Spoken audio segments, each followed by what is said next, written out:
Cluster paper థర్డ్లో మరొక important question ఏంటంటే, వినిపిస్తుంది కదా? వినిపిస్తుంది కదా? హలో, వినిపిస్తుంది sir. Okay.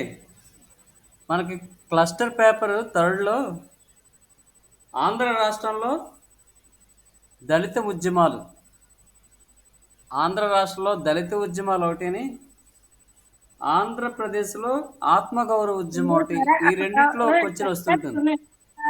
Hello, mic off చేయండి. ఆంధ్ర రాష్ట్రంలో తొలి దళిత ఉద్యమాలు, అలాగే ఆంధ్రప్రదేశ్లో ఆత్మగౌరవ ఉద్యమం, ఈ రెండు ఏదో క్వశ్చన్ కంపల్సరీగా వస్తుంది. ఇది కంపల్సరీ క్వశ్చన్. దీన్ని మీరు నెగ్లెక్ట్ చేయకుండా చదవాలి. దీని గురించి చెప్తాను. ఆంధ్ర రాష్ట్రంలో తొలి దళిత ఉద్యమాల గురించి. దళితులు అంటే ఎవరు? దళితులు అంటే అణగారిన వర్గాలు, ఎస్సీ ఎస్టీస్, షెడ్యూల్ కులాలు, షెడ్యూల్ కులాలు, షెడ్యూల్ జాతులు, ఇవి దళితులు. దళిత ఉద్యమాల గురించి రాయమంటారు. దళిత ఉద్యమాలు అంటే హిందూ సమాజంలో పట్టిన రుగ్మత లేక కుల వ్యవస్థ ఉందే, ఈ హిందూ సమాజానికి పట్టిన పీడ, ఈ కుల వ్యవస్థ అనేది ఇతర దేశాల్లో ఎక్కడా కూడా లేదు. ఈ కుల వ్యవస్థ అనేది భారతదేశంలోనే మొట్టమొదట వేళ్ళూనుకుంది. ఇప్పటికీ కూడా అది కొనసాగుతుంది. సమాజాన్ని, దేశాన్ని వివిధ భాగాలుగా ఐకమత్యం లేకుండా విడదీసేసింది కుల వ్యవస్థ. అసలు ఈ కుల వ్యవస్థ ఎలాగ ఏర్పడింది? కుల వ్యవస్థ ఏ విధంగా ఏర్పడింది? ఒకసారి గమనిస్తే, ఆర్యులు భారతదేశానికి వలస వచ్చారు. యాక్చువల్గా ఆర్యులు భారతదేశంలో పుట్టి పెరిగిన వాళ్ళు కాదు. వీళ్ళు మధ్య ఆసియా నుంచి పచ్చిక బీళ్లను వెతుక్కుంటూ భారతదేశంలో ప్రవేశించి సప్త సింధు ప్రాంతంలో స్థిరపడతారు. మొట్టమొదట సప్త సింధు ప్రాంతం అంటే సింధు నది, దాని 5 ఉపనదులు మరియు సరస్వతి నది, ఇవి 7 నదులు. ఏంటవి? సింధు నది తాలూకు దాని 5 ఉపనదులు ఉన్నాయి. రావి, సట్లజ్, బియాస్, ఓకే, చీనాబు, రావి, ఇవి ఉన్నాయి కదా, ఇవి ఉపనదులు. వీటితో పాటు ఇంకొకటి సరస్వతి నది అని, మొత్తం 7 నదులు. ఇది సప్త సింధు ప్రాంతం అంటాం. ఈ సప్త సింధు ప్రాంతంలో ఆర్యులు మొట్టమొదటిసారి స్థిరపడ్డారు. ఆ తర్వాత భారతదేశంలోకి వీళ్ళు స్థిరపడిన తర్వాత ఇక్కడ పుట్టి పెరిగిన వాళ్ళందరినీ కూడా బానిసలుగా మార్చేశారు. దాసులు అంటారు. దాసులు అంటే దాసీలుగా మార్చేశారు ఇక్కడ వాళ్ళని. సో ఇక్కడ వాళ్ళు వచ్చిన తర్వాత చాతుర్వర్ణ వ్యవస్థ అనేది ఏర్పడింది. చాతుర్వర్ణ వ్యవస్థ అంటే బ్రాహ్మణ, క్షత్రియ, వైశ్య, శూద్ర. చాతుర్వర్ణ వ్యవస్థ అంటే ఇవి. బ్రాహ్మణులు అంటే 4 వర్ణాల్లో హైయెస్ట్ వర్ణం, సమాజంలో ఎక్కువ గౌరవం అనుభవించే వాళ్ళు, ఎక్కువ స్టేటస్ ఎంజాయ్ చేసేవాళ్ళు బ్రాహ్మణులు.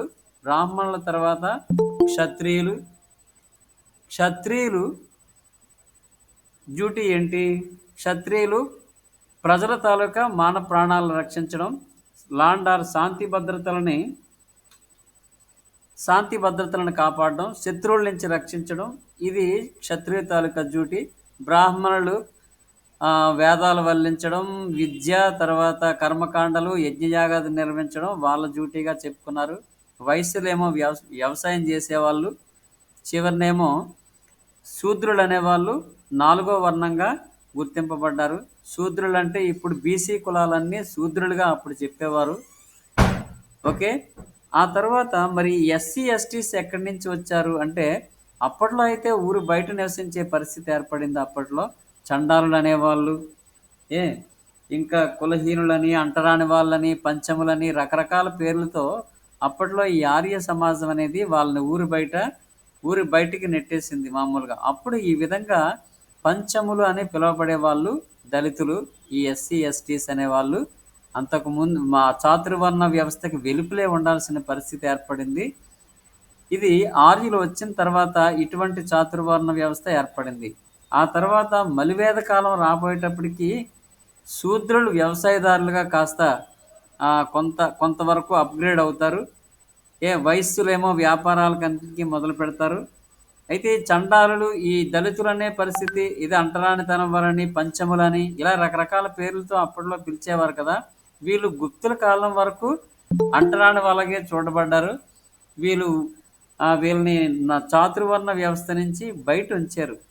చాతుర్వర్ణ వ్యవస్థ నుంచి బయట అంటే ఈ 4 వర్ణాల కంటే దిగువ జాతి వాళ్ళని, తక్కువ వాళ్ళని అప్పట్లో ఆర్య సమాజం ఆ విధంగా నెట్టేసింది. ఓకే. ఈ విధంగా కుల వ్యవస్థ అనేది ఈ వర్ణ వ్యవస్థ తర్వాతే కుల వ్యవస్థ అనేది ఏర్పాటైంది. అదొకటి గుర్తుంచుకోండి. వర్ణాలు వేరు, కులం వేరు. ఇప్పుడు శూద్రులు అనేవాళ్ళు అదొక వర్ణం. మరి శూద్ర వర్ణం కింద ఇప్పుడు కొన్ని వందల కులాలు ఏర్పడ్డాయి. వర్ణం అయితే ఒకటే, శూద్రులు. ఈ శూద్రుల్లో ఎంతమంది? బీసీఏ, బీసీబీ, బీసీసీ, బీసీడి, మళ్ళీ బీసీడీలో అనేక కులాలు, బీసీబీలో అనేక కులాలు, బీసీఏలో అనేక కులాలు ఉన్నాయి. ఓకే. విశ్వబ్రాహ్మణులు బీసీఏ, రజకులు చాకలి బీసీఏ, కాలింగులు బీసీఏ. ఓకే. వీళ్ళందరూ బీసీఏకి. బీసీడీ అయితే చెప్పక్కర్లేదు. ఎవరు? తూర్పు కాపులు, వెలమాసు, గవర్లు, యాదవులు, ఇలాగ ఎన్నో ఉన్నాయి మామూలుగా. అంటే ఇవన్నీ కులాలు. వర్ణం మాత్రం శూద్రవర్ణం. శూద్రవర్ణం కిందే ఈ కులాలన్నీ ఏర్పడ్డాయి. అయితే ఈ కుల వ్యవస్థ ఎలాగ ఏర్పడింది అనేది మీకు ఆరిజిన్ కూడా తెలియాలి. కుల వ్యవస్థ ఎలాగ ఏర్పడిందంటే వృత్తుల ఆధారంగా ఎవరు ఏ వృత్తిని చేపడితే వాళ్ళు ప్రత్యేకించి ఒక కులంగా ఏర్పాటు చేశారు. అది కేటాయించడం జరిగింది. ఇది మలివేద కాలం నుంచే ప్రారంభమైంది. ఇది తర్వాత గుప్తులు, హర్షవర్ధనుడు, రాజపుత్రుల కాలానికి ఈ అనేక కులాలు వచ్చేసాయి. ఇప్పుడు ఉదాహరణకి కుండలు తయారు చేసేవాడు కుమ్మరి కులం. ఓకే. ఆ తర్వాత వస్త్రాలు నేసేవాళ్ళు, వీళ్ళు సెపరేట్ కులం. ఎవరు? ఎవరు? ఈ బట్టలు తయారు చేసేవాళ్ళు శాలివాళ్ళు అంటారు కదా, పద్మశాలీలని. ఓకే. ఈ శాలి కులం. ఆ తర్వాత చెప్పులు కుట్టేవాళ్ళు వేరే కులం. ఇలా ఒకటి కాదు, వ్యవసాయం చేసేవాళ్ళు రకరకాలుగా వేరే వేరే కులాలు, అమ్మకాలు చేసేవాళ్ళు వేరే కులం ఏర్పాటు చేశారు. ఓకే. అంటే ఈ విధంగా వృత్తులను బట్టి ఇప్పుడు సమాజంలో ఎన్ని రకాలు ఉన్న వృత్తులు ఉన్నాయో అన్ని రకాల వృత్తుల వాళ్ళు కూడా బీసీ కిందే వచ్చారు.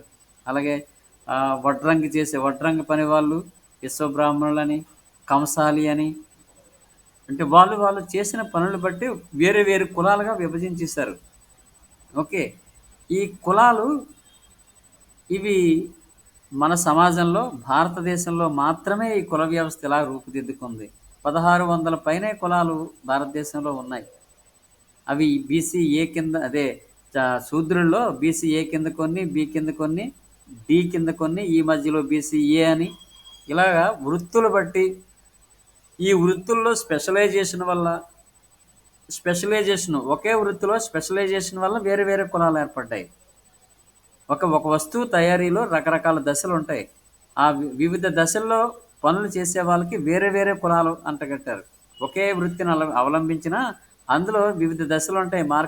ఉత్పత్తి కార్యక్రమాల దగ్గర నుంచి మార్కెట్లో అమ్మే వరకు వివిధ దశల్లోనే ఉత్పత్తి జరుగుతుంది కదా.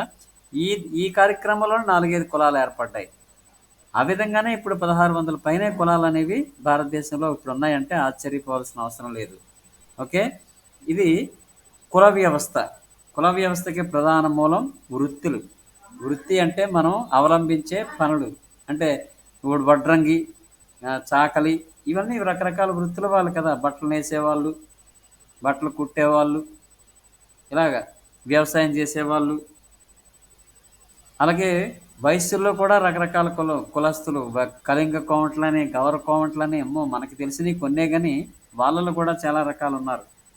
ఇలాగ కుల వ్యవస్థ అనేది ఇలాగ ఏర్పాటైంది. ఈ కుల వ్యవస్థలో బాగా నష్టపోయినటువంటి వర్గం దళితులు. ఈ కుల వ్యవస్థ అనేది భారతదేశాన్ని పట్టి పీడిస్తున్నటువంటి ఒక రుగ్మత. ఈ రుగ్మతలో ఎక్కువగా నష్టపోయినటువంటి కుల వ్యవస్థ వల్ల నష్టపోయిన వాళ్ళు పంచములు. ఈ పంచములు అనే వాళ్ళే దళితులుగా తర్వాత అంబేద్కర్ వీళ్ళని దళితులని అన్నాడు. గాంధీ గారు అయితే వీళ్ళనే హరిజనులు అని అనడం జరిగింది. ఓకే. భారత రాజ్యాంగంలో అయితే వీళ్ళని షెడ్యూల్డ్ కులాలు అని అన్నారు. షెడ్యూల్ కులాలు, షెడ్యూల్ తెగలని రాజ్యాంగంలో చెప్పారు. ఏవి రాసుకోవట్లేదా? కొంచెం మామూలుగా రఫ్ పేపర్ మీద ఇలా రాసుకోవాలి. చాతుర్వర్ణ వ్యవస్థ, ఒక్కొక్క వర్ణం కింద అనేక కులాలు ఏర్పడ్డాయి. కులాలకు మూలం వృత్తులు. వాళ్ళు చేసే వృత్తుల ఆధారంగా కుల వ్యవస్థ అనేది పెరిగిపోయింది. అలాగే కొత్త కొత్త జాతుల వాళ్ళు వచ్చి ఇక్కడ స్థిరపడిపోయారు కొన్ని రకాల కులాలుగాను. అంటే వేరే వాళ్ళు ఎవరైనా బయట నుంచి వచ్చి కొంతమంది 100, 200 మందో, 300 మందో వేరే పనుల గురించి ఇక్కడికి వచ్చి పైనుంచి ఏ దేశం నుంచైనా వచ్చి ఇక్కడ స్థిరపడిన వాళ్ళకు ప్రత్యేక కులాన్ని కేటాయించేవాళ్ళు. అలాగే సిటీస్కి, గ్రామాలకి అవుట్స్కట్స్లో ఉండే వాళ్ళు కొంతమంది జాతుల వాళ్ళు సమాజంలో కలిసిపోతే వాళ్ళకు కులం కేటాయించేవాళ్ళు. కులాలు ఇలాగ ఏర్పడ్డాయి అన్నమాట. వృత్తిలో కాకుండా ఇంకెక్కడి నుంచైనా వచ్చి కొత్తగా ఇక్కడ స్థిరపడిన వాళ్ళకు కులం కేటాయించాలి. లేకపోతే వాళ్ళు ఇక్కడ ఏ కులం అని చెప్పుకుంటారు. కులం అనేది లేకపోతే హిందూ సమాజంలో మనుగడ లేదు. ఏ కులానికి చెందిన వాళ్ళు ఉండరు, ఏదో కులానికి చెందిన వాళ్ళే ఉంటారు. అందువలన కుల వ్యవస్థ అనేది మస్ట్ అయిపోయింది అనమాట భారతీయ సమాజంలో. ఈ కుల వ్యవస్థే అన్నిటికీ, అన్ని రుగ్మతలకి, అన్ని అసమానతలకి, ఈ సమాజంలో ఆ తారతమ్యాలకి, హెచ్చు తగ్గులకి ఈ కుల వ్యవస్థే కారణం. సమాజంలో గౌరవం కూడా కులాన్ని బట్టి ఇవ్వడం జరుగుతుంది. మీకు తెలిసిందే. సమాజంలో బ్రాహ్మణులకు ఒక రకమైనటువంటి స్టేటస్సు, క్షత్రియులకు ఒక రకమైన స్టేటస్సు, వైశ్యులకు ఒక రకమైన స్టేటస్సు, శూద్రులకు ఒక రకమైన స్టేటస్సు. ఈ శూద్రుల్లో మళ్ళీ ఇక్కడ కూడా మళ్ళీ తేడాలు. కమ్మ, రెడ్డి వీళ్ళకి మళ్ళీ హైయెస్ట్. శూద్రుల్లో కూడా కమ్మ కులస్తులకి, రెడ్డి కులస్తులకి అత్యున్నత గౌరవం. రాజకీయ అధికారం వాళ్ళదే. ఇక బలిజ, కాపు వీళ్ళకి ఒక రకమైనటువంటి గౌరవం. ఇంకా దిగువ బీసీల్లో ఇంకా ఉన్నారు కదా. బీసీల్లో ఇంకా ఎవరున్నారు? ఈ చెప్పుకున్న వ్యవసాయదారులు, బీసీబీలో ఉన్నవాళ్ళు, బీసీఏలో ఉన్నవాళ్ళు, వృత్తుల వాళ్ళు, వీళ్ళు ఇంకా తక్కువ స్టేటస్ సమాజంలో. వీళ్ళందరికంటే ఇంకా తక్కువ స్టేటస్. వీళ్ళందరికంటే ఇప్పుడు మనం చెప్పుకున్న ఈ అన్ని కులస్తుల కంటే ఇంకా పంచములు అనేవాళ్ళు ఇంకా దిగువ స్థాయిలో సమాజంలో వాళ్ళకి అతి తక్కువ గౌరవాన్ని కేటాయించడం జరిగింది. ఇది చాలా దారుణం, అన్యాయం ఇది. ఓకే. ఇది ఈ దళితుల గురించి కొన్ని ఉద్యమాలు వచ్చాయి. వీళ్ళకి స్టేటస్ని ఇంప్రూవ్ చేయడం కోసం, వీళ్ళ తాలూకా హక్కుల కోసం పోరాటం చేయడం జరిగింది. వీళ్ళని ఎన్ని రకాలుగా అనేవాళ్ళు చెప్పాను. అస్పృశ్యులని, అంటరాని వారని, పంచములని, రకరకాల పేర్లు. అదే గాంధీజీ అయితే హరిజనులని పేరు పెట్టాడు. అది కూడా మీకు గతంలో నేషనల్ మూమెంట్లో వచ్చినవే కొన్ని పాయింట్స్. అయితే నేషనల్ మూమెంట్లో హరిజనోద్ధరణ కోసం గాంధీ గారు కృషి చేశారు. హరిజనులు, హరి అంటే విష్ణువు తాలూకా పుత్రులు హరిజనులని స్టేటస్ని అలాగే ఇంప్రూవ్ చేశారు. కానీ దాన్ని విభేదించారు అంబేద్కర్ గారు. అంబేద్కర్ దాన్ని విభేదించి ఏమన్నాడు? దళితులు అని అన్నాడు. అయితే భారత రాజ్యాంగంలో వీళ్ళనే షెడ్యూల్ కులాలు అని అన్నారు. అయితే షెడ్యూల్ కులాలు యావత్ దేశంలో 1500 ఉన్నాయట. ఆంధ్రప్రదేశ్లో 59 కులాలు ఉన్నాయంట మామూలుగా షెడ్యూల్ కులాలు. ఓకే. అయితే దళితులు అనగా ఎవరు? అయితే ఈ దళితులు ఎలా పుట్టుకొచ్చారు అనే దాని మీద మళ్ళీ ఒక సిద్ధాంతం ఉంది. దళితులు ఎలా పుట్టుకొచ్చారు అనే దాని మీద వర్ణ సంకరం వలన ఈ దళిత కులాలు వచ్చాయని చెప్తారు. ఎలాగంటే బ్రాహ్మణ స్త్రీకి, శూద్ర పురుషుడికి, బ్రాహ్మణ స్త్రీకి, శూద్ర పురుషుడికి వీళ్ళిద్దరు వర్ణ సంకరం వల్ల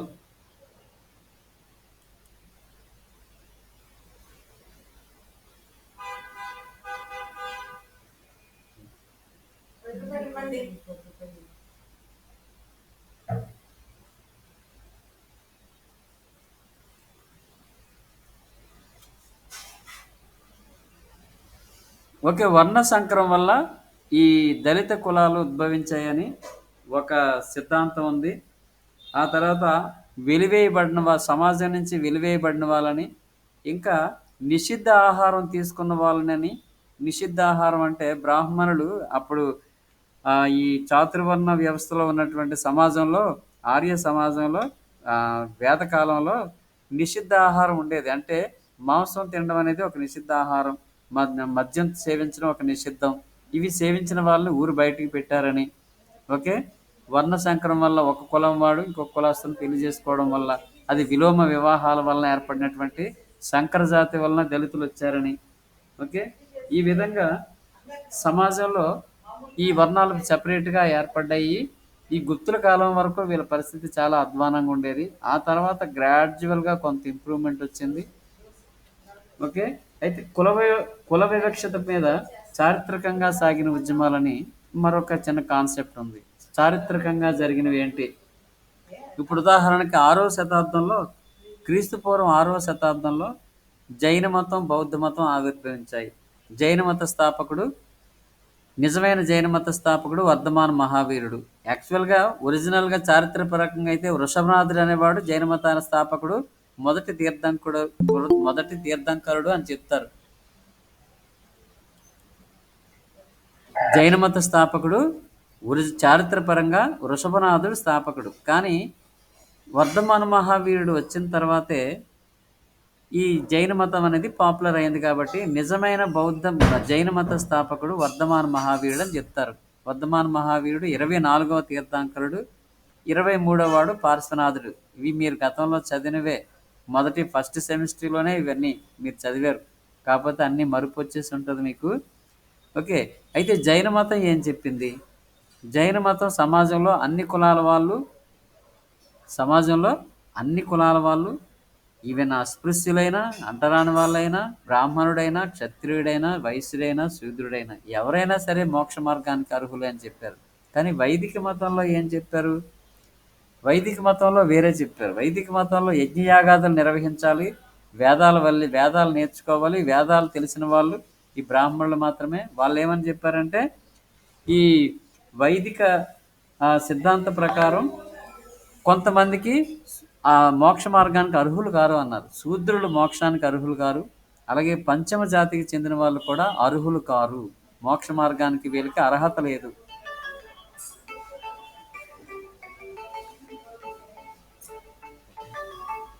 మోక్ష మార్గానికి వీళ్ళు అర్హులు కారు. ఎవరు? శూద్రులు అర్హులు కారు. ఇంకా శూద్రులు అర్హులు కారు, పంచములు అర్హులు కారు మోక్షానికి. దేని ప్రకారం? వైదిక మత సిద్ధాంతం ప్రకారం అర్హులు కారు. మరి ఎలాగ వీళ్ళకి మోక్ష మార్గం ఎలాగా? అందుకోసమే ఆ వేదాలని, యజ్ఞయాగాదుల్ని, కర్మకాండాలని వ్యతిరేకించి జైన మతం ఏం చెప్పిందంటే, సంఘంలో ఎవరైనా సరే మోక్షాన్ని అర్హులే అని చెప్పారు. సమాజంలో కొంత సమానత్వానికి చారిత్రపరంగా మనకు జైన మతం కనిపిస్తుంది. ఈవెన్ పంచములు కాదు, ఎవరైనప్పటికీ కూడా మోక్షానికి అర్హులే. వాళ్ళు చేసిన కర్మలను బట్టే మోక్షం అనేది లభిస్తుంది అని చెప్పారు. అలాగే నెక్స్ట్ బౌద్ధ మతం కూడా వచ్చింది. మరి బౌద్ధ మతం, గౌతమ బుద్ధుడు బౌద్ధ మతాన్ని స్థాపించాడు కదా. ఆర్య సత్యాల గురించి చెప్పాడు బౌద్ధ మతంలో. అష్టాంగ మార్గం గురించి చెప్పాడు. ఓకే. ఈ బౌద్ధ మతం ఏం చెప్పింది? సమాజంలో అందరూ సమానమే. అంటే సమాజంలో సమానత్వం కోసం కృషి చేసిన మరొక మతం బౌద్ధ మతం. మొదట జైన మతం, తర్వాత బౌద్ధ మతం. బౌద్ధ మతం కూడా ఏం చెప్పింది? ఎవరైనా సమాజంలో ఎంత బడుగు వర్గాలైనా, దళితులైనా, పంచములైనా, శూద్రులైనా అందరూ అర్హులే. అందరూ కూడా కర్మ సిద్ధాంతాన్ని ఆచరించడం ద్వారాగా, మంచి కర్మలను ఆచరించడం ద్వారాగా అందరూ మోక్షానికి అర్హులే. అతను కూడా ఈ వేదాలని, కర్మకాండాలని, యజ్ఞయాగాదులని వ్యతిరేకించాడు. గౌతమ బుద్ధుడు వ్యతిరేకించాడు, వర్ధమాన మహావీరుడు వ్యతిరేకించారు. ఈ విధంగా చారిత్రకంగా చూస్తే క్రీస్తు పూర్వం 6వ శతాబ్దంలో జైన మతం, బౌద్ధ మతం ఈ రెండూ కూడా, జైన మతం, బౌద్ధ మతం ఈ రెండూ కూడా మోక్ష మార్గానికి అందరూ అర్హులే అని చెప్పడం జరిగింది. ఓకే. ఆ తర్వాత చూస్తే వీరశైవ మతం, బసవేశ్వరుడు వీరశైవ మతం. బసవేశ్వరుడు కూడా మధ్యయుగంలో బసవేశ్వరుడు ఏమంటాడంటే అసలు బ్రాహ్మణ ఆధిక్యతను వ్యతిరేకించి శూద్రులు దిగువ వర్ణాల వాళ్ళు అందరూ కూడా మోక్షానికి అర్హులే అని ఒక విప్లవాత్మకమైనటువంటి భావాలతో ప్రచారం చేస్తాడు బసవేశ్వరుడు. ఓకే. ఆ తర్వాత రామానుజాచార్యుడు. రామానుజాచార్యుడు ఎవరు? భక్తి మార్గాన్ని ఉపదేశించిన వాడు రామానుజాచార్యుడు. ఇతడు విశిష్ట అద్వైత మతాన్ని చెప్పాడు. విశిష్ట అద్వైతం రాసుకోండి. ఇవన్నీ ఎప్పుడూ మర్చిపోయినట్టున్నారు. ఇవన్నీ కూడా ఇంపార్టెంటే. ఇవి ఇండియన్ కల్చర్కి సంబంధించిన కల్చర్ పార్ట్లో జీకే పరంగా కాంపిటేటివ్ ఎగ్జామ్లో ఇవన్నీ వస్తాయి.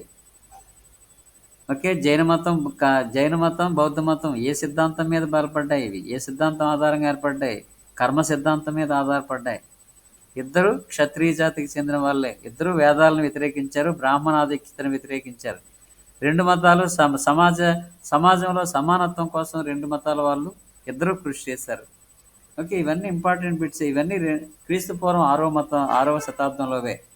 సో బసవేశ్వరుడు కూడా ఈ సమాజంలో కులం ఆధారంగా విభేదాలను తిరస్కరించాడు. ఈ కుల వ్యవస్థనే వ్యతిరేకించాడు బసవేశ్వరుడు. వీరశైవ మతాన్ని స్థాపించిన వాడు బసవేశ్వరుడు. అది రాసుకోవాలి. వీరశైవ మతం బసవేశ్వరుడు.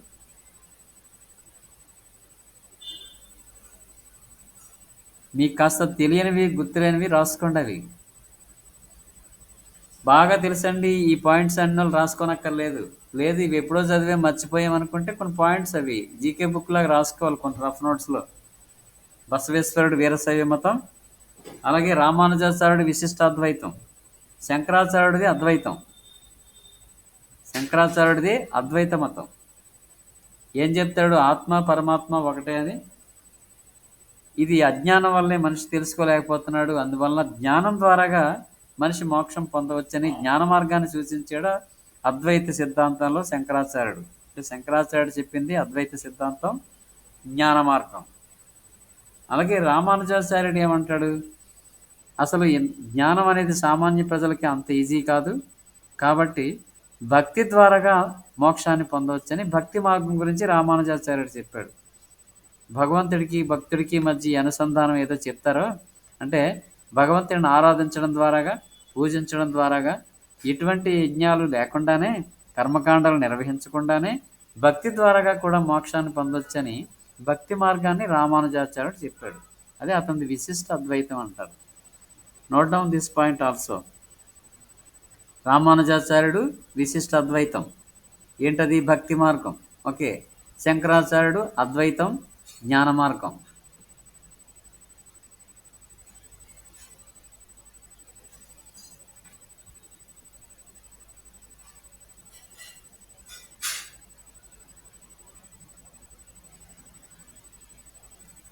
సో రామానుజాచార్యుడు అయితే దేవాలయాల్లోకి అన్ని కులస్తుల్ని ఆహ్వానించాలని చెప్పాడు. కులతత్వాన్ని వ్యతిరేకించాడు రామానుజాచార్యుడు.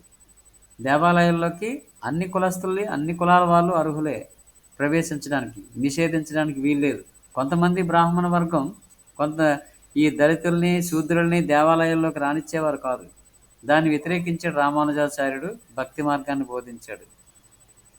ఓకే. ఇవన్నీ చారిత్రపరంగా సమాజంలో కులతత్వాన్ని నిర్మూలించడానికి, సమాజంలో అన్ని కులాలు సమానమైన బోధించిన వాళ్ళలో వరుసగా చెప్పుకొచ్చనివి. జైన మతం వర్ధమాన మహావీరుడు, బౌద్ధ మతంలో గౌతమ బుద్ధుడు కూడా సమాజంలో సమానత్వం గురించి, కులతత్వాన్ని వ్యతిరేకించిన వ్యక్తి. ఆ తర్వాత రామానుజాచార్యుడు, వీరశైవ మత స్థాపకుడు బసవేశ్వరుడు. వీళ్ళందరూ కులతత్వాన్ని వ్యతిరేకించిన వాళ్ళే. ఆ తర్వాత ఇంకా మనం చూసుకుంటే కబీరు, నానక్ వీళ్ళు కూడా భక్తి ఉద్యమకారులు అంటాం. భక్తి ఉద్యమకారులు. ఈ భక్తి ఉద్యమకారులు ఎవరెవరు? వీళ్ళంతా కూడా ఎవరో కబీరు, గురు నానక్, రామానందుడు, చైతన్యుడు, మీరాబాయి, నామదేవుడు, జ్ఞానేశ్వరుడు, తుకారాం, వీళ్ళందరూ భక్తి ఉద్యమకారులు. వీళ్ళందరూ ఏం చెప్పారు? మోక్షానికి కులం అడ్డు రాదు, కులతత్వం అనేది వ్యతిరేకం. అంటే కులతత్వమే మంచిది కాదు, కులాలుగా సమాజం విడిపోవడమే దరిద్రం. అందువల్ల అన్ని కులస్తుల్ని వాళ్ళ భక్తి మార్గంలో వాళ్ళు జాయిన్ చేసుకున్నారు శిష్యులుగా. మోక్షం పొందడానికి ఈ భక్తి ఉద్యమకారులందరూ కూడా కుల అంటే సమాజం కులాలుగా విడిపోవడాన్ని, ఈ కులతత్వాన్ని వ్యతిరేకించారు ఈ భక్తి ఉద్యమకారులంతా. కబీర్ కానీ, నానక్ కానీ, చైతన్యుడు కానీ, నామదేవుడు కానీ, రామానందులు, వీళ్ళందరూ గొప్ప గొప్ప భక్తి ఉద్యమకారులు. వాళ్ళ దగ్గర ఉన్నటువంటి శిష్యులు రకరకాల కులాలకు చెందిన వాళ్ళు. అన్ని కులాల వారికి సమానంగా బోధించారు భక్తి మార్గం గురించి ఈ భక్తి ఉద్యమకారులు. అలాగే తమిళనాడు ప్రాంతంలో ఆల్వార్లు, నైనార్లు. ఆల్వార్లు అంటే ఆల్వార్లు అనేవాళ్ళు 12 మంది విష్ణు భక్తులు. నైనార్లు అనేవాళ్ళు 63 మంది శివభక్తులు. వీళ్ళు కూడా కులతత్వాన్ని వ్యతిరేకించారు. అవి ఇంపార్టెంట్ పాయింట్స్, నోట్ డౌన్. ఆల్వార్లు 12 మంది విష్ణు భక్తులు, నైనార్లు 63 మంది శివభక్తులు. కులతత్వాన్ని పూర్తిగా వీళ్ళు వ్యతిరేకించారు. సమాజంలో అన్ని కులాలకి సమాన ప్రాతినిధ్యం ఇవ్వాలని, కులం మోక్షానికి అడ్డురాదని ఈ ఆల్వార్లు, నైనార్లు కూడా కృషి చేస్తారు. దక్షిణ భారతదేశంలో ఆల్వార్లు, నైనార్ల తాలూకా ప్రాధాన్యత ఎక్కువగా ఉంటుంది. తమిళనాడు ప్రాంతంలో పల్లవుల కాలంలో కానీ, చోళుల కాలంలో కానీ, ఆ తర్వాత పాండ్యుల కాలంలో కానీ, ఈ తమిళనాడు ప్రాంతం దక్షిణ భారతదేశంలో ఇంచుమించుగా ఈ నయనార్లు, ఆలవార్ల తాలూకా ప్రాధాన్యత ఎక్కువ ఉంటుంది. వీళ్ళు సామాన్య ప్రజలు మాట్లాడుకునే భాషలోనే వీళ్ళు ఎక్కువగా సాహిత్యాన్ని రాశారు. సామాన్య ప్రజలకు అందుబాటులో తీసుకొచ్చారు ఈ ఆలవార్లు, నయనార్లు అనేవాళ్ళు. సో భక్తి ఉద్యమకారులు, తర్వాత ఆల్వార్లు, నయనార్లు అనేవాళ్ళు, వీళ్ళందరూ కులతత్వాన్ని వ్యతిరేకించారు. ఇది చారిత్రకంగా సాగినటువంటి ఉద్యమాలు. ఓకే. తర్వాత దళితోద్యమానికి దోహదం చేసిన, అంటే ఈ దళితుల ఉద్యమం కోసం ఆధునిక భారతదేశంలో దళిత ఉద్యమాలకి కొన్ని ఏవేవి ప్రోత్సాహం కలిగించాయి, అసలు దళిత ఉద్యమాలు ఎలా వచ్చాయి? ఓకే. అయితే దళిత ఉద్యమాలు రావడానికి ప్రధానంగా ఆంగ్ల విద్య ప్రభావం. ఆంగ్ల విద్యను ప్రవేశపెట్టడం వలన వీళ్ళు ప్రజలు కొంతమంది చైతన్యవంతులై, అసలు ఈ కులం ఆధారంగా స్టేటస్, కులం ఆధారంగా సమాజం విడిపోవడాన్ని ఆంగ్ల విద్య నేర్చుకోవడం వల్ల వివేకం పెరిగింది. ఓకే. లాజికల్ థింకింగ్ పెరిగింది, రేషనల్ థింకింగ్ పెరిగింది, వివేచన శక్తి పెరిగింది. దానివల్ల ఆంగ్ల విద్య ప్రభావం వల్ల కొంతమంది చైతన్యవంతులై ఈ కులాలకు వ్యతిరేకంగా కొంతమంది ఉద్యమాన్ని చేపట్టారు. అదొక ముఖ్యమైన, అంటే హేతువాదం మానవతావాదం రావడానికి ఆంగ్ల విద్య ప్రభావం కొట్టొచ్చినట్టు కనిపిస్తుంది. అలాగే కమ్యూనిస్టుల ఉద్యమ ప్రభావం. కమ్యూనిస్టులు కూడా అన్ని కులాల వారిని సమానంగా గౌరవిస్తూ అందరినీ కలుపుకొని ఉద్యమాలు చేపట్టారు కమ్యూనిస్టులు. వాళ్ళు కూడా దళిత ఉద్యమాలకి ప్రోత్సాహాన్ని ఇచ్చినటువంటి మరొక వర్గం. ఓకే. ఆంగ్ల విద్య, కమ్యూనిస్టులు. ఆ తర్వాత సాహిత్య రచనలు. కొంతమంది రచయితలు ఈ కులం ఆధారంగా సమాజం విడిపోవడాన్ని వ్యతిరేకిస్తూ అనేక మంది రచనలు చేశారు. ఆ రచనలు చదువుకోవడం వల్ల కొంతమంది వివేకం పొంది ఈ దళిత ఉద్యమాలకి తోవ తీసాయి. ఇంకా ఆ తర్వాత చూస్తే జ్యోతిబా పూలే, అంబేద్కర్, వీళ్ళందరూ దళిత ఉద్యమకారులు. దళితుల తాలూకా స్టేటస్ని పెంచడం కోసం, సమాజంలో వాళ్ళకు ఒక గౌరవాన్ని ఇవ్వడం కోసం వాళ్ళ తాలూకా భావాలు, వాళ్ళ ప్రచారం ఇవి కూడా ఉపయోగపడ్డాయి. ఓకే. అలాగే గాంధీజీ హరిజనోద్యమం, అంటే హరిజన యాత్ర చేపడతాడు గాంధీజీ. హరిజనోద్ధరణ కోసం గాంధీజీ గారు కూడా కృషి చేయడం, ఇవి ముఖ్యమైనటువంటి అంశాలు. ఇది దళిత ఉద్యమానికి దోహదం చేసినటువంటి అంశాలు ఇవి. నేను చెప్పిన తర్వాత మరొకసారి చదవండి, చాలా ఈజీగా ఉంటుంది. మీకు నేపథ్యం చెప్తున్నాను అన్నీ. అసలు ఎలా ఈ వర్ణ వ్యవస్థ, దాని నుంచి కుల వ్యవస్థ ఎలా వచ్చింది, చరిత్రలో ఈ కుల వ్యవస్థను వ్యతిరేకించినటువంటి మతాలు ఏవి, వ్యక్తులు ఎవరు, సంస్థలు ఏవి, ఇవన్నీ కూడా మీకు మీరు చదివేసుకుంటే కంఠస్థ చేయడం తప్ప అర్థవంతంగా మీరు చదువుకోలేరు. సో దీనికి ఒక నేపథ్యం ఉంటుంది, కారణం ఉంటుంది, మూలాలు ఉంటాయి. ఆ మూలాలకు వెళ్తే కానీ మనకి పూర్తిగా అవగాహన రాదు. కాబట్టి గుడ్డిగా కంఠస్థ చేయడం వల్ల ప్రయోజనం ఉండదు. అందుకనే మీరు వింటే అర్థమైపోతుంది, తర్వాత చదివేసుకుంటారు. తర్వాత ఆంధ్రాలో సాగిన దళితోద్యమం, అంటే ఆంధ్రాలో దళితోద్యమాలు ఎలా జరిగాయి ఏమిటి అనే విషయం. వీరేశలింగం గారు మనుషులంతా ఒక్కటే. వీరేశలింగం గారు ఆంధ్రదేశంలో ఒక బ్రాహ్మణుడై ఉండి ఈ ఉద్యమాన్ని చేపడతాడు, సంస్కరణ ఉద్యమాన్ని చేపడతాడు. ముఖ్యంగా స్త్రీల కోసం, కొన్ని సందర్భాల్లో దళితుల గురించి. ఆ సమాజంలో సమానత్వం గురించి చెప్తాడు. ఆ తర్వాత గురజాడ అప్పారావు గారు దేశమంటే మట్టి కాదే దేశమంటే మనుషులే అని గొప్ప దేశభక్తి గీతాలు రాసినటువంటి గురజాడ అప్పారావు గారు కూడా సమాజంలో సమానత్వం గురించి అనేక గేయాలు రాశాడు. ప్రజలు చైతన్యవంతులు చేశాడు. సమాజంలో రెండే కులాలు, మంచి చెడు. మంచి అన్నది మాల అయితే నేనే మాలనవుతాను అంటాడు. సమాజంలో రెండే కులాలు, మంచి చెడు అంటాడు. ఒకవేళ మంచే మాల అయితే అది మాలను నేను అవుతాను అని గురజాడ అప్పారావు గారు అంటారు. ఓకే. ఆ తర్వాత మంగిడిపూడి వెంకట శర్మ నిరుద్ధ భారతం అనే గ్రంథంలో నిమ్న జాతి వర్గాల గురించి అద్భుతంగా రాస్తాడు. మంగిడిపూడి వెంకట శర్మ. ఈ కొత్తగా కనిపిస్తారు వీళ్ళు. అలాగే ఉన్నవ లక్ష్మీనారాయణ, ఇది ఇంపార్టెంటే.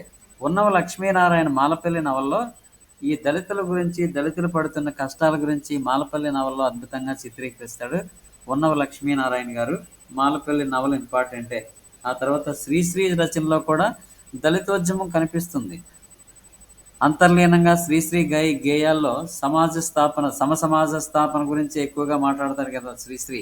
సమసమాజ స్థాపన అంటే ఓన్లీ ఆర్థికంగా కాదు, సమాజంలో స్టేటస్ పరంగా, కులాల పరంగా సమసమాజ స్థాపన. సమాజంలో అందరూ సమానమే, అందరికీ సమాన అవకాశాలు ఉండాలి, సమాన ఆర్థిక అవకాశాలు ఉండాలి, సమాన గౌరవం ఉండాలి అని శ్రీశ్రీ గారు తన గేయాల్లో ఈ సమసమానత్వం గురించి అద్భుతంగా ప్రతి గేయంలో కనిపిస్తుంటుంది.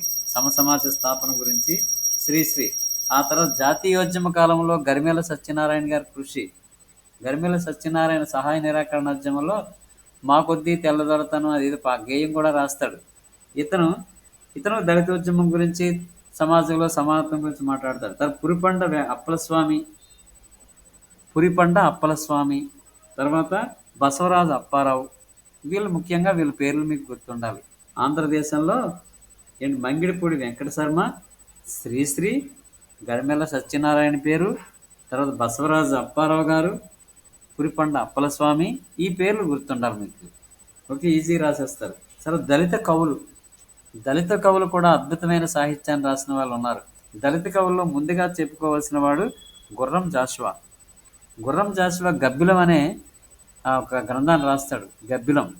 ఆ గబ్బిలం మీకు తెలుగు సాహిత్యంలో ఏ క్లాస్లోనే ముందే లేదో నాకు తెలియదు, కానీ ఇంటర్మీడియట్లో కానీ, డిగ్రీలో కానీ, 10th కానీ ఎక్కడో ఉండొచ్చు. పాఠ్యాంశంగా పెట్టారో లేదో మరి నాకు గుర్తులేదు. కానీ ఈ గబ్బిలం అనేది అద్భుతమైనటువంటి రచన. అందులో ఈ చాతుర్వర్ణ వ్యవస్థ గురించి, చాతుర్వర్ణ వ్యవస్థలో ఆ అగ్రవర్ణాల తాలూకా ఆధిపత్యం గురించి, దళితులు పడుతున్న కష్టాల గురించి, సమాజంలో దళితులకు ఉన్నటువంటి హీన స్థానం గురించి చాలా కళ్ళకు కట్టినట్టు గబ్బిలం అనే గ్రంథం అద్భుతమైనటువంటిది. నేను చదివాను కూడా అది. ఓకే, గబ్బిలం గుర్రం జాషువా గారు. ఆయన అగ్రవర్ణాలని ద్వేషించుకుంటానే అసమానత్వాల గురించి బయట పెడతాడు గుర్రం జాషువా. ఓకే, తర్వాత అయితే గుర్రం జాషువాని ఆనాటి సమకాలీన కవులకు ఆదరణ ఇవ్వలేదు, గౌరవించలేదు. పాపం అది చాలా బ్యాడ్ లక్. గుర్రం జాషువాకి ఆ స్టేజ్ మీద సరైనటువంటి స్థానం కూడా ఇచ్చేవాళ్ళు కాదు మిగతా అగ్రవర్ణాల కవులు. ఆ బాధ కూడా పడతాడు. తర్వాత భీమన్న పాలేరు నాటకంలో దళితుల గురించి చెప్తాడు. బోయి భీమన్న పాలేరు నాటకంలో దళితులు తామే విద్యావంతులై ఉద్ధరించుకోవాలి, ఎవరో వచ్చి ఉద్ధరించరు, కాబట్టి దళితులే వాళ్ళు తెలుసుకొని విద్యావంతులు అవ్వాలి, వాళ్ళే బాగు చేసుకోవాలని ఈ పాలేరు నాటకంలో చెప్తాడు. అలాగే గుడిసెలు కాలిపోతున్నాయి అనే కావ్యంలో ఈ పీడిత జనుల గురించి కూడా అద్భుతంగా వర్ణించడం జరిగింది. తర్వాత ఇవి దళిత కవులు. ఇంకా ఉన్నారు. ఎవరంటే ఎండ్లారి సుధాకర్, గద్దర్ పేరు మీకు తెలిసిందే. సమాజంలో దళితుల గురించి అద్భుతంగా అనేక గేయాలు ప్రజలను ఉత్తేజపరిచి ఊగిసలాడించే అద్భుతమైనటువంటి గేయాలు రాసింది గద్దర్ పాటలు విన్నామంటే మనకు అదొక రకమైనటువంటి స్ఫూర్తి వస్తుంది, చైతన్యం కలుగుతుంది సమాజంలో. గద్దర్ గేయాలు మీరు విన్నారో లేదో. ఈ వసే రామలమ్మ సినిమాలో పాటలు చాలా వరకు ఈ గద్దర్ రాసిన పాటలు పెట్టాడు దాస్ నారాయణరావు గారు. ఓకే, అదేదో రెడ్డి గారు, చౌదరి గారు అని మీ పేర్ల చివరిలో ఆ రెడ్డి అనే తోకలు ఎందుకు, అలాగే ఊరు బయట మా గుడిసెలు ఎందుకు అని ప్రశ్నిస్తాడు. అంటే దళితులకి ఊరు బయట ఎందుకు గుడిసెలు ఉంటాయి, మీ పేర్లకి రెడ్డి, కమ్మ అనే తోకలు ఎందుకు ఉంటాయని చాలా మంచి మంచి గేయాలు ఉన్నాయి గద్దర్ రాసినటువంటి పాటలు. ఓకే. తర్వాత శిఖామణి, సతీష్ చందర్, కత్తి పద్మారావు ఇటువంటి వాళ్ళు దళిత కవులు. ఓకే. దళిత ఉద్యమానికి పాటుపడిన సంస్థలని మరొక సైడ్ హెడ్డింగ్. దళిత ఉద్యమానికి పాటుపడినటువంటి సంస్థలు అవి ఆల్రెడీ మనం చెప్పుకునేవే. గాంధీ గారు హరిజన సేవక సంఘం స్థాపించారు. హరిజన సేవక సంఘ్ అంటే హరిజనులను ఉద్ధరించడం కోసం, హరిజన ఉద్ధరణ కోసం హరిజన సేవ సంఘం. తర్వాత జ్యోతిబా పూలే, ఇది రాసుకోండి. జ్యోతిబా పూలే సత్యశోధక సమాజాన్ని స్థాపించాడు 1873లో. ఇతడు మహారాష్ట్రలో, పశ్చిమ భారతదేశంలో ముఖ్యంగా మహారాష్ట్రలో దళితోద్యమ నాయకుడు. అగ్రవర్ణాల ఆధిపత్యాన్ని ప్రశ్నించినవాడు, దళితుల కోసం ఉచితంగా విద్య నేర్పించినవాడు, దళిత బాలికలకు, అనాథలకు ఉచితంగా శరణాలయాలు ఏర్పాటు చేయడం, పాఠశాలలు ఏర్పాటు చేయడం, దళితుల జనోద్ధరణ కోసం ఈ సత్యశోధక సమాజాన్ని స్థాపించాడు జ్యోతిబా పూలే. ఇతనికి మహాత్మా అనే బిరుదు ఉంది. మహాత్మా జ్యోతిబా పూలే. సత్యశోధక సమాజ్ 1873. ఇతడు దళితోద్ధరణ కోసం, దళితుల్ని విద్యావంతులు చేయడం కోసం, సమాజంలో వాళ్ళకు ఒక స్థానాన్ని, గౌరవాన్ని కల్పించడం కోసం అహర్నిశలు కృషి చేసినటువంటి వ్యక్తి జ్యోతిబా పూలే. రాసుకోండి, అది సత్యశోధక సమాజ్ 1873.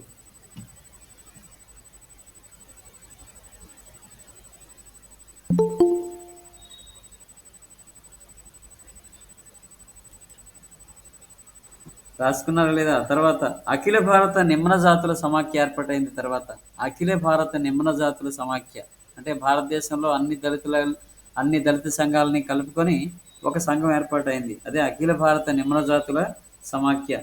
అలాగే ఆంధ్రాలో కారంచేడు, చుండూరు సంఘటనలు. కారంచేడులోను, చుండూరులోను అక్కడ అగ్రవర్ణాల వాళ్ళు దళితుల్ని ఊచకోత కోసేశారు చాలామందిని. అది చాలా కాలం కొనసాగింది ఆ ఉద్యమం. కారంచేడులోను, చుండూరు ఈ 2 సంఘటనలు గుంటూరు, బాపట్ల ప్రాంతంలో జరిగాయి. ఇక్కడ అగ్రవర్ణాల వాళ్ళైనటువంటి కమ్మారెడ్డి వాళ్ళు ఈ దళితుల్ని అన్యాయంగా ఊచకోత కోసేశారు, ప్రాణాలు తీసేశారు అంతే దళితులు. సో ఆ 2 సంఘటనలు కూడా ఎక్కువగా ఈ దళిత హక్కులను కాపాడడం కోసం ఆ సందర్భంలోనే ఆంధ్రప్రదేశ్ దళిత మహాసభ ఏర్పడింది.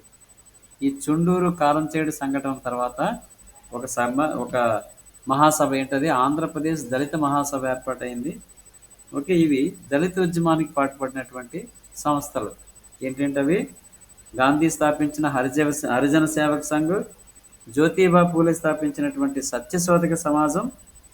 ఓకే.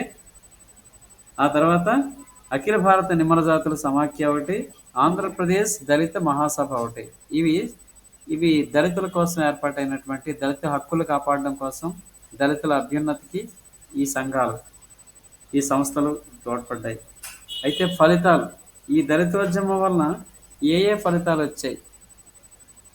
దళితోద్యమం వల్ల ఫలితాలు ఏం జరిగాయి? ఏంటి ఫలితాలు? దళితుల అభ్యున్నతికి భారత రాజ్యాంగం విద్యా ఉద్యోగ నియామకాల్లో 15% రిజర్వేషన్ కల్పించింది. 15% ఎస్సీలకి, 7% ఎస్టీలకి.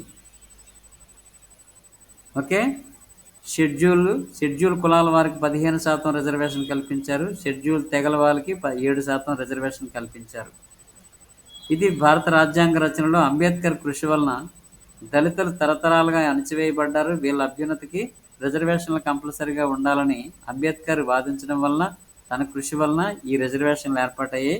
అంటే ముందు జరిగినటువంటి దళిత ఉద్యమం కోసం జరిగినటువంటి పోరాటాలు, ఉద్యమ ఫలితంగా భారత రాజ్యాంగంలో షెడ్యూల్ కులాల వారికి, షెడ్యూల్ జాతుల వారికి రిజర్వేషన్లు కల్పించడం జరిగింది. ఇదొక ముఖ్య ఫలితం.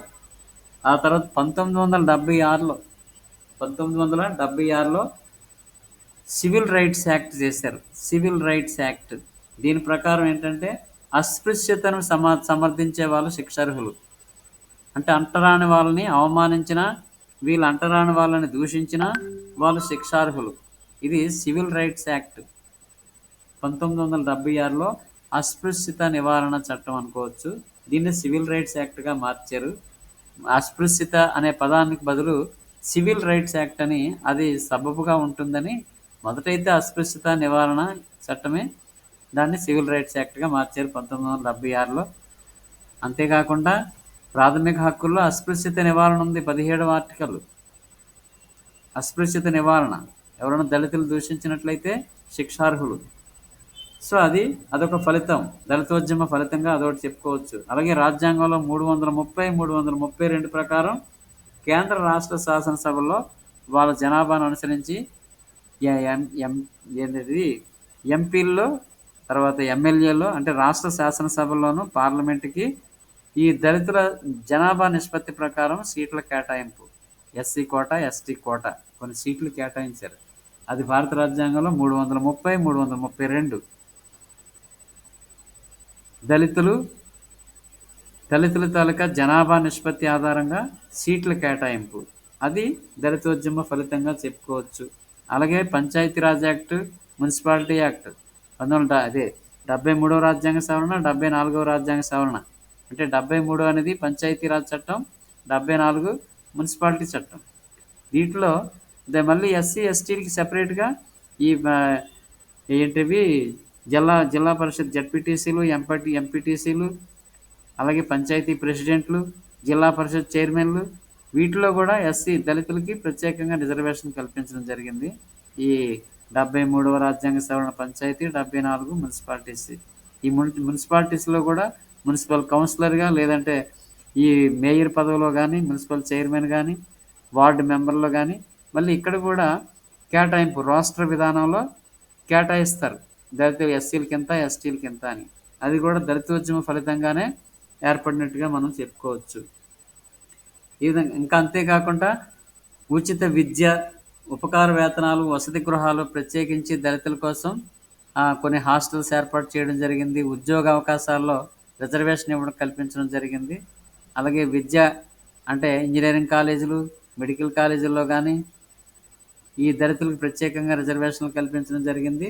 అలాగే ఉపకార వేతనాలు ప్రత్యేకించి కల్పించబడ్డాయి. ఈ విధంగా కేంద్ర రాష్ట్ర ప్రభుత్వాలు దళితుల కోసం, వాళ్ళ అభ్యున్నతి కోసం చాలా చట్టాలు చేస్తూనే ఉన్నాయి. అవి ఈ రిజర్వేషన్లు కొనసాగుతూనే ఉన్నాయి. ఎందుకంటే సమాజంలో ఈ అసమానతలు పోలేదు కాబట్టి, ఇంకా స్వతంత్రం వచ్చి ఇన్నేళ్ళైనప్పటికీ కూడా దళితుల పరిస్థితి పూర్తిగా మెరుగుపడలేదు కాబట్టి రిజర్వేషన్లు అలాగా కొనసాగుతూనే ఉన్నాయి. ఇది ఆంధ్రప్రదేశ్లో దళిత ఉద్యమాలు గురించి రాయండి అని గ్యారంటీగా వస్తుంటుంది ఈ ప్రశ్న. ఆంధ్రప్రదేశ్లో దళిత ఉద్యమాలు మీకు మొదటి నుంచి వర్ణ వ్యవస్థ దగ్గర నుంచి కులాలు ఎలాగ ఏర్పడ్డాయి, ఈ కులాల్లో పంచముల పరిస్థితి ఎలా ఏర్పడైంది, వాళ్ళు ఎలా పుట్టుకొచ్చారు, వాళ్ళకి ఆర్య సమాజంలో వాళ్ళ స్థితిగతులు ఎలాగున్నాయి, ఆ తర్వాత గుప్తుల కాలానికి ఎలాగున్నాయి, ఆ తర్వాత రాజపుత్రుల కాలంలోను, బ్రిటిష్ కాలంలోనూ ఎలాగున్నాయి, ఓకే, వాళ్ళ స్థితిగతుల గురించి. ఆ తర్వాత కుల వివక్ష మీద చారిత్రకంగా జరిగినటువంటి కొన్ని ఉద్యమాలు ఏం జరిగాయి, అది 6వ శతాబ్దంలో జైన బౌద్ధ మతాలు కులానికి వ్యతిరేకంగా వర్ధమాన మహావీరుడు, గౌతమ బుద్ధుడు కూడా ఈ కులతత్వాన్ని వ్యతిరేకించారు. అలాగే వీరశైవ మత స్థాపకుడు బసవేశ్వరుడు కానీ, రామానుజాచార్యుడు కానీ, విశిష్టాద్వైతాన్ని గురించి చెప్పిన రామానుజాచార్యుడు కూడా అన్ని కులాలు సమానమని చెప్పడం జరిగింది. అలాగే భక్తి ఉద్యమకారులైనటువంటి ఈ కబీరు, నానక్, చైతన్యుడు, నామదేవుడు, ఇటువంటి వాళ్ళు, రామానందుడు, ఇటువంటి వాళ్ళందరూ కూడా ఈ కులాన్ని వ్యతిరేకించారు, కులతత్వాన్ని వ్యతిరేకించారు. అందరూ సమాజంలో అందరూ సమానమైన బోధనలు చేశారు. ఆ తర్వాత ఆల్వార్లు, నైనార్లు, వీళ్ళు కూడా. అయితే దళిత ఉద్యమానికి ఆంగ్ల విద్య చాలా ఉపయోగపడింది. హేతువాదం, మానవతావాదం పెరగడం వల్ల చాలామంది కందుకూరి వీరేశలింగం పంతులు లాంటి వాళ్ళు, ఆ తర్వాత గురజాడ అప్పారావు లాంటి వాళ్ళు, గాంధీజీ, అంబేద్కర్, ఇటువంటి వాళ్ళందరూ కూడా ముందుకొచ్చి దళితుల కోసం వాళ్ళ విద్యా సౌకర్యాలు, దళితులకి సమాజంలో ఒక ఉన్నత గౌరవం కల్పించడానికి ఓకే వాళ్ళు కృషి చేయడం జరిగింది. తర్వాత దళిత కవుల గురించి కూడా చెప్పుకున్నాం, గుర్రం జాషువా లాంటి వాళ్ళు. ఈ విధంగా దళితోద్యమానికి పాటుపడ్డ సంస్థల గురించి చెప్పుకున్నాం. అదే హరిజన సేవక సంఘని, జ్యోతిబా పూలే స్థాపించినటువంటి సత్యశోధక సమాజాన్ని, అఖిల భారత నిమ్న కులాల సంస్థని ఒకటని, ఆంధ్రప్రదేశ్ దళిత మహాసభని, ఇవన్నీ కూడా సంస్థలు, ఫలితాలు ఇవన్నీ చెప్పుకోవడం జరిగింది. ఈ క్వశ్చన్ కూడా చాలా ఇంపార్టెంట్. ఇది మీరు ఒకసారి వెంటనే చదివితే మీకు ఇంకా బాగా గుర్తుంటుంది. వెంటనే చదవండి. రేపు చదువుదామంటే మళ్ళీ కొన్ని పాయింట్స్ మీకు గుర్తురావు. ఓకే, ఇది very very important. Keep it in mind. తర్వాత ఆంధ్రప్రదేశ్లో ఆత్మగౌరవ ఉద్యమం గురించి రేపు చెప్పుకుందాం. రేపంటే ఎల్లుండి చెప్పుకుందాం. Okay, thank you. Thank you sir. Okay అమ్మా, వెల్కమ్. సార్